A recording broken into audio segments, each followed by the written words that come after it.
सांस्कृतिक समुदाय की हालत के बारे में बात की। फादर किरिल ने कहा, इस लड़ाई के दौरान अनगिनत मौतें खुद ही सब कुछ बयां करती हैं। हिंसा खुद ही सब कुछ बतलाती है और इच्छा है कि इसका कोई नतीजा निकले। यह नतीजा एक सही और हमेशा रहने वाली शांति होनी चाहिए और यही रूसी कैथोलिकों की उम्मीद है। संत पापा लियो 14वें ने रोम में रहने वाले कार्डिनलों और रोमन कुरिया के प्रीफेक्टों के साथ 40 आध्यात्मिक साधना खत्म किया।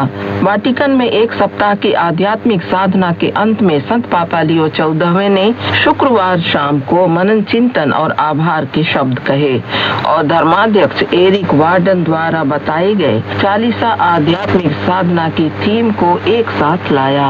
उन्होंने इन दिनों को एक गहरा आध्यात्मिक अनुभव बताया जो रोमन कुरिया के साथ आध्यात्मिक साधना में बिताया, जिसकी शुरुआत प्रलोभन पर मनन चिंतन से हुई और मठवासी जीवन और क्लेयर वॉक्स के संत बेर्नार्ड की गवाही पर सोच विचार के जरिए आगे बढ़ी।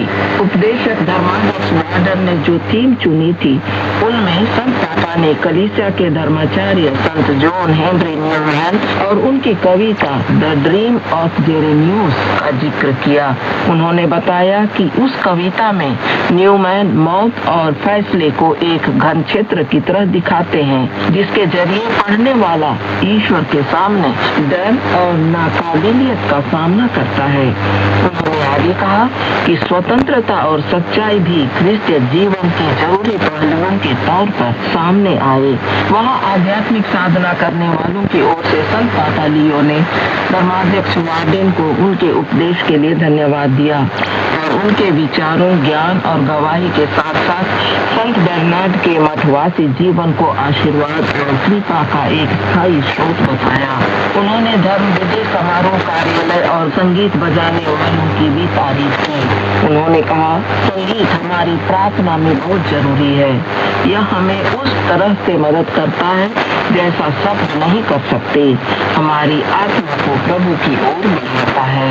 उधर फुकुशिमा विस्फोट की 15वीं वर्षगांठ से पहले सियोल में कैथोलिक लोगों ने परमाणु ऊर्जा यंत्र के प्रसार और विस्तार का विरोध करते हुए सार्वजनिक मिसा की एक सीरीज शुरू की है। कोरियाई प्रायद्वीप के दक्षिण पश्चिम में कैथोलिकों ने परमाणु ऊर्जा यंत्र के खिलाफ पवित्र मिसा शुरू किया। यह 13 फरवरी से 6 मार्च तक होने वाले सार्वजनिक मिसा समारोह की एक सीरीज है जो 11 मार्च को फुकुशिमा परमाणु ऊर्जा यंत्र धमाके की 15वीं बरसी तक चलेगा।